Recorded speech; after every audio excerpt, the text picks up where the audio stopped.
This event is for the ribbon cutting for a new section of trail, almost 2 miles in length, provide connectivity between the points of interest down here on the Mason Neck. It's 9,800 feet in length, it's nearly 2 miles, and it's been under design and conception for probably almost 10 years. It took that long to actually design it and get the funding in place. This road is fairly dangerous for bicyclists, so it was imperative to actually create a safe trail for the bicyclists, pedestrians, and the horseback riders, the equestrians.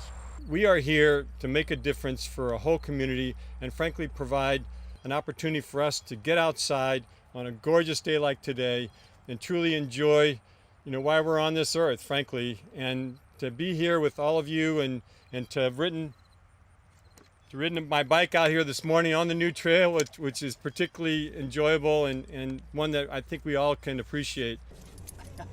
Yeah! It was 12 months to get it out to construction and under construction and finished. So there's 2 more sections that are remaining. We have to get this trail completed, and completion means from essentially Richmond Highway all the way out to the end of Mason Neck. I will do everything that I can to bring this along and to make this happen sooner rather than later.